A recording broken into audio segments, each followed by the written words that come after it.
Hey everybody, it's Peter from Brand for Kia, and today we're going to talk about which Kia Niro is best for you. So we've got the full EV electric vehicle right here. We've also got a loaded, just regular Kia Niro, which is the Niro Hybrid. Both of these have electric powertrains. This one also has a gas powertrain. We're going to talk about some differences, and I'm going to tell you which one's best for you.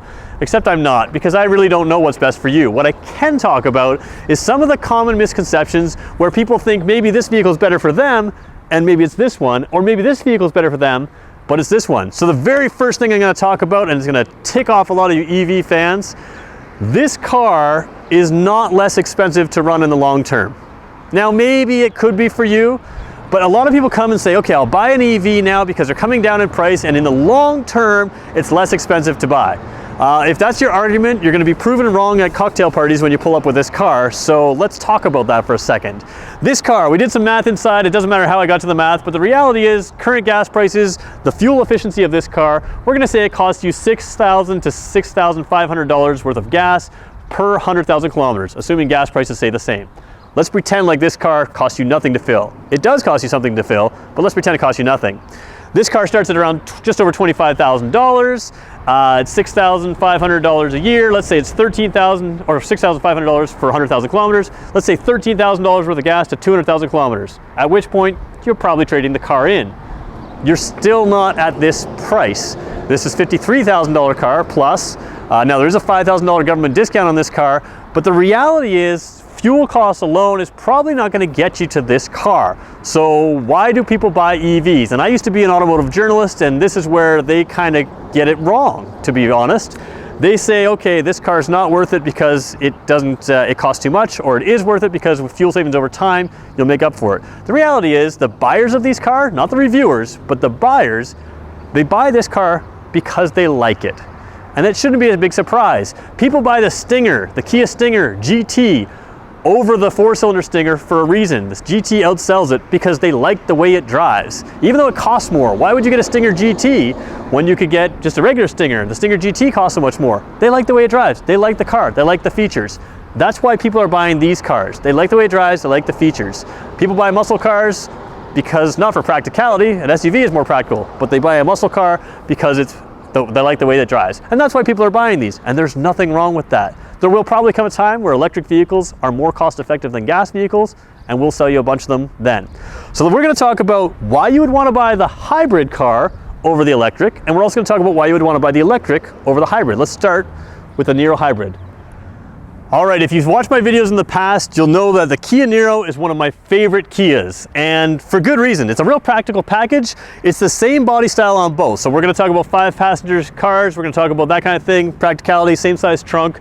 All that's the same. The one thing you do lose is a little bit of floor space. The only place you really notice that is in the rear seat. The tow room underneath the front passenger seat is a little bit less, and that's just because on the electric one, the battery is underneath the floor, it raises the floor.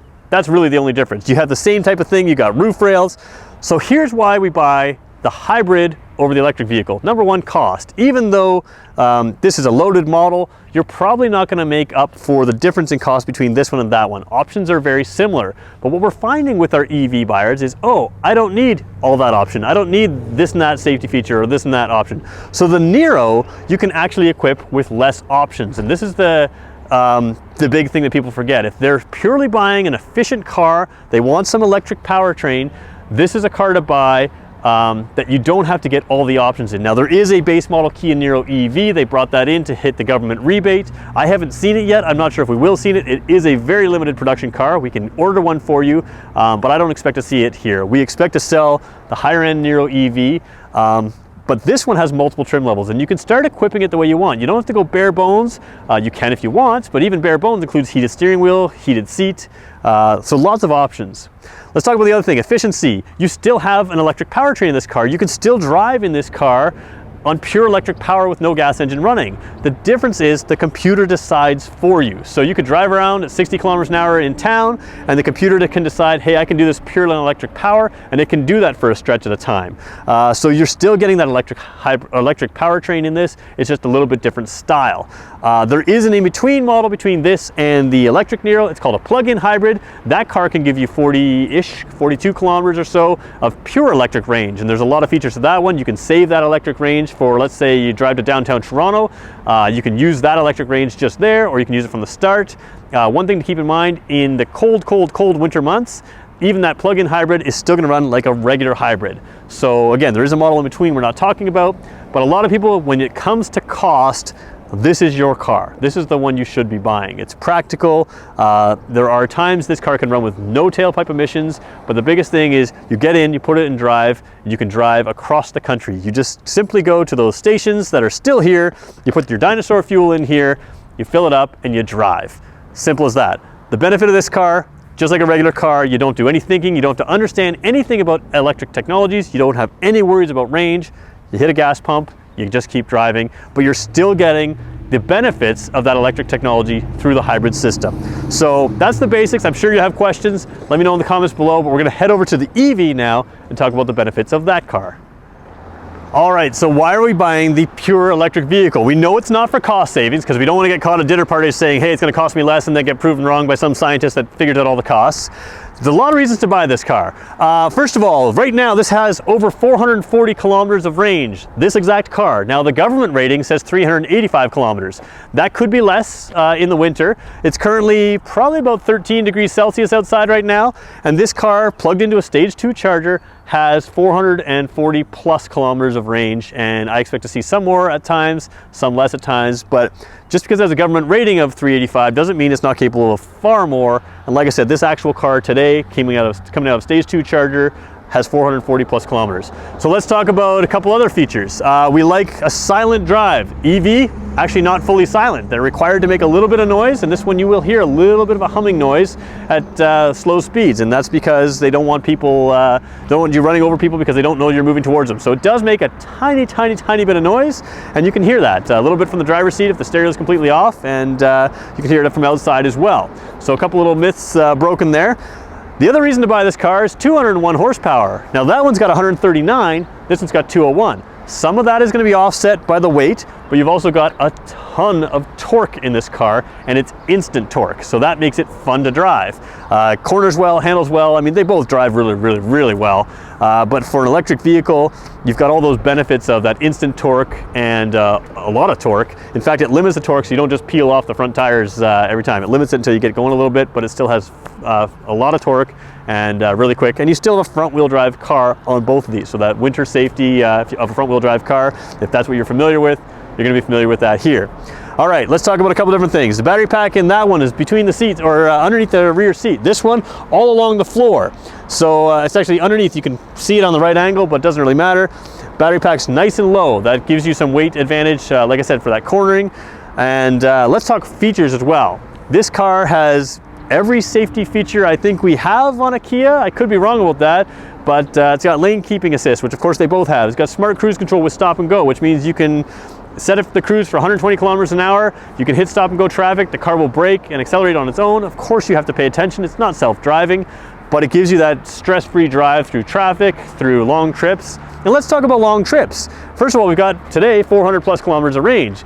This car is capable of quick charging. Now you may think that a stage 3 charger is not that common. They actually are, and you can go a long ways. You don't need a stage 3 charger every 100 kilometers. So if you want to do 900 kilometers a day, drive 300 kilometers, do a quick charge for your lunch break, drive 300 more, do another quick charge, drive 300 more, and you're at your hotel. 900 kilometers a day is huge, and you're just stopping for a meal as opposed to a quickie gas stop. It's probably healthy to stop for as long as you need to anyways. So 70 minutes gives you an 80% charge in this car. You know, give or take 300 kilometers on that. Maybe it'll be a little bit less, a little bit more, but the point is you can still road trip with this car if you plan around quick chargers, and quick chargers are very common. The other reality with this car, and the reason it makes sense for a lot of people as a main car, is that stage 2 charger charges this car in about 9 hours.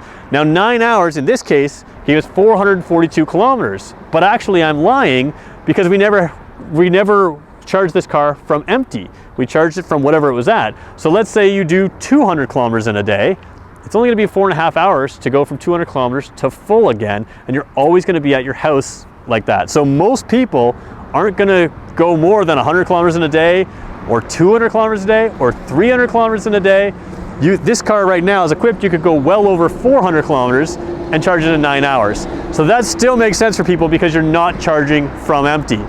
So this car makes sense for you if you are a tech understanding person, you understand the limitations of it, but you also understand that, hey, planning a trip might just involve different planning. You could still use this car as a regular car. So let's wrap up the video because I'm going long, but again, I want to know your comments. Tell me I'm wrong, I'm okay with hearing that, but let's start the discussion on why one is better or what features you like about the hybrid, about the plug-in hybrid, and about the EV. All right, if you've made it this far in the video, stay with me for another 30 seconds or so. I appreciate you watching, but I want to talk to you about why we do these videos. First of all, we are a Platinum Prestige dealer. What does that mean? We are a top 3 percentile Kia dealer in the world. And our goal is to make sure that we give you the best information possible, and that's why we do these videos. We make them primarily for our customers, but we understand that they go worldwide, and that's fantastic.